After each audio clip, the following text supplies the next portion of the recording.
Live from Music City, this is Nashville's News 2 at 10. Good evening, everyone. I'm Eric Egan. And I'm Samantha Fisher. We begin tonight with a local breaking news alert out of downtown Nashville. Yeah, we have a live look, actually, from I-24 at Shelby Avenue downtown. We've been watching this all night. Those demonstrating after last night's ruling in Ferguson, Missouri, have now closed the interstate right now. This is the second time they've done that. Now, there are still dozens of protesters out here tonight, even though it's a lot, actually less than it was earlier. We saw 300 to 400 and some earlier tonight. That's right. Many of them have gone home, but it looks like some of them heading back over the bridge from East Nashville are once again closing down the interstate, laying down in the roadway. We've talked to several people tonight who say the police have been keeping up, closing roadways as the protesters, continue on, and that they've been diligent in, allowing this to go on tonight. Yeah, a bit blurrier here, but this is I-24, a T-Dot camera. Another look you can see just from a bit higher up.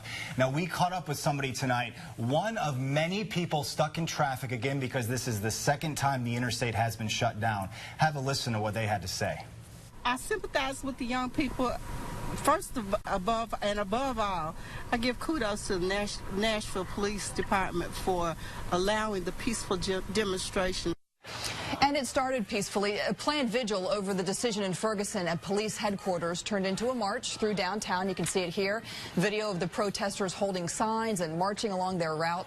They chanted, "Divided we fall, united we stand." Now, the protesters have been on the move most of the night, but not always. Here's the view earlier this evening from our arena cam. You can see groups of people crowding intersections like here. This is Commerce and 5th. They sat down, even sprawled out in the street. So we've showed you some close-up views. Here protesters marched toward the Woodland Street Bridge. They didn't stop until reaching Interstate 24.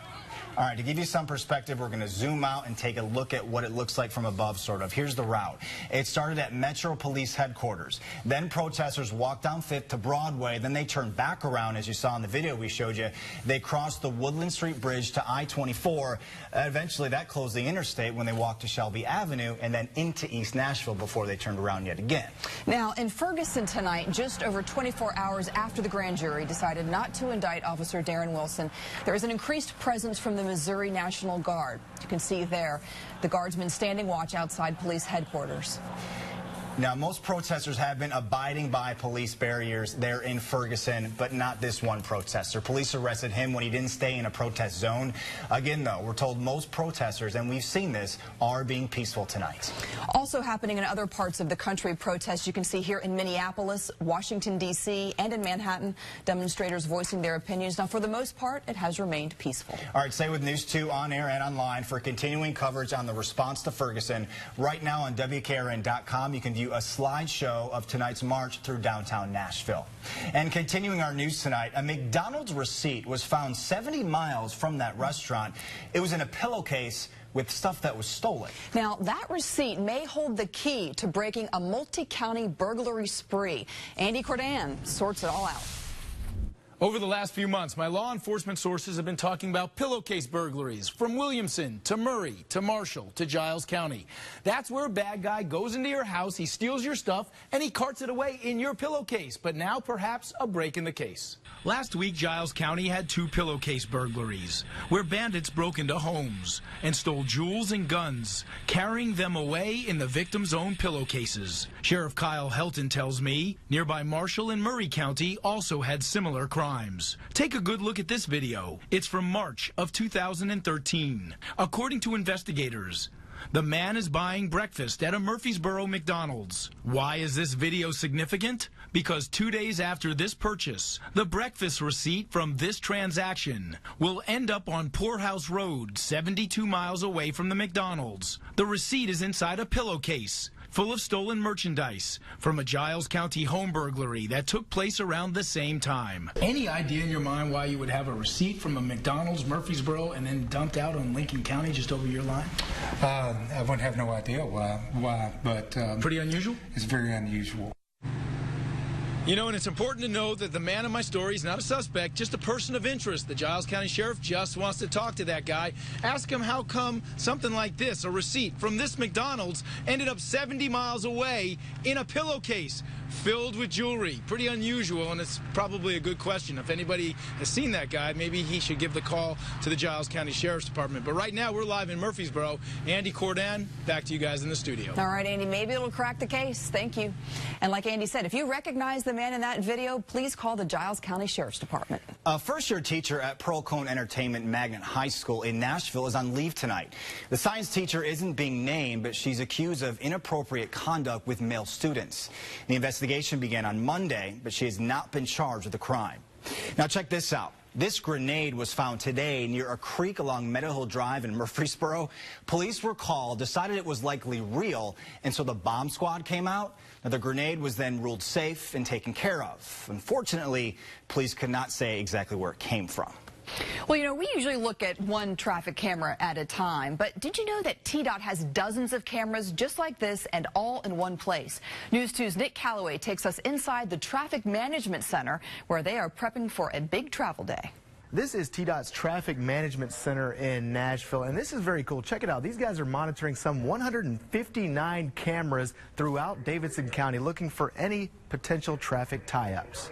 This is basically the hub of all of our traffic operations. This is where we can monitor the roadways, see what's happening. If we notice there's an incident, we can either send out our help trucks or at least make other people aware through our SmartWay system. There could be close to 1 million people traveling on Tennessee roadways for Thanksgiving, so these guys will be busy this week trying to get the most updated information to you, the drivers. In Nashville, Nick Calloway, News 2 at 10. And the SmartWay system is updated online, so you can check to see if anything is impeding your route before you leave. That link is on our website, WKRN.com. And some big news for drivers in Williamson County. The Paytonsville Road Bridge over I-65 reopened today.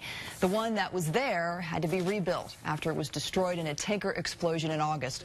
Crews have been working constantly to get a new bridge built, and TDOT says the completion was done in record time.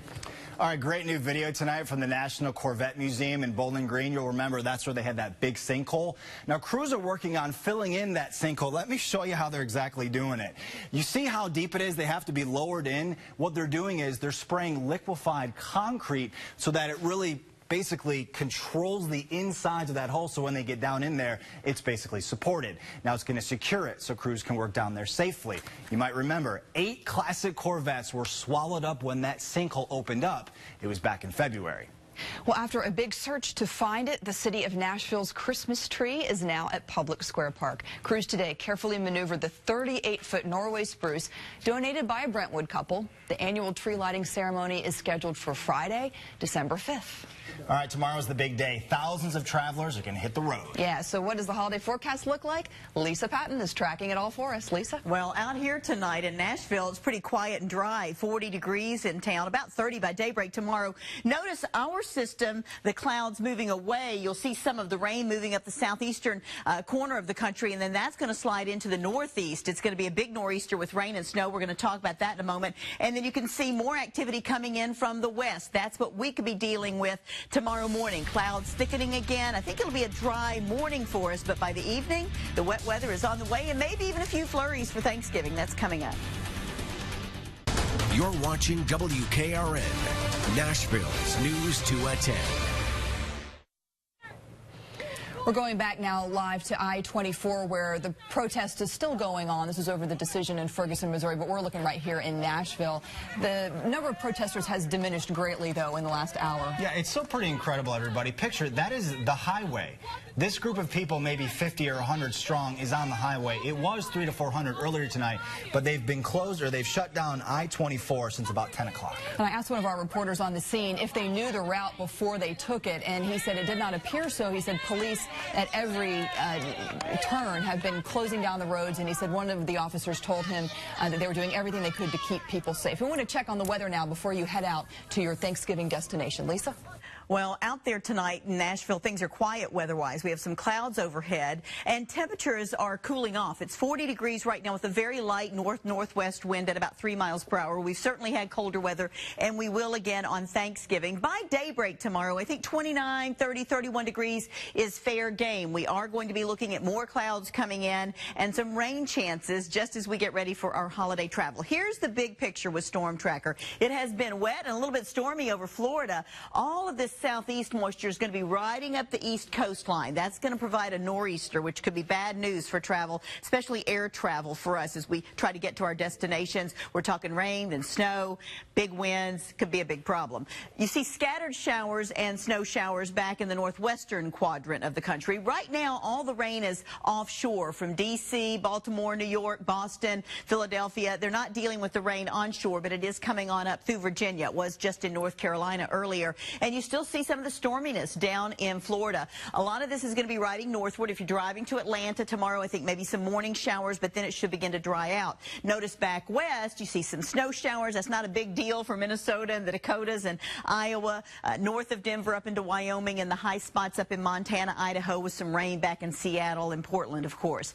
Here's a look at Predictor. Notice we start the morning dry. By midday, it looks like some of this rain's getting into maybe Paris, the northwestern corner of Tennessee, western Kentucky. If you're going to be driving well northwest, you may run into some snow, and that'll be sliding maybe even just north of Paducah by 4 o'clock. That's about the time these showers are coming from Clarksville, Dixon, through Ashland City into Nashville. Not everybody's going to get rain, and I don't expect it to be real heavy here, but through the afternoon and evening, after the sun goes down, is when we'll see most of the scattered showers. Notice by 8 o'clock, it stretches into a snow event in northern Kentucky. So again, if you're driving north, you may run into some road problems. If you're going late tomorrow evening into eastern Kentucky, we may see some of the leftover showers in the plateau region early Thursday morning turn into a little leftover flurry activity, but the snow will be more significant from Kentucky over into Virginia and northeastern Tennessee up around Johnson City. They may end up with some accumulation. I think in Nashville, we'll just end up with the cold air. Wednesday travel, if you're headed to New York, they're going to be getting this nor'easter, heavy rain, wind, and then the snow, about 42 the high. Very warm over in L.A., 83 degrees,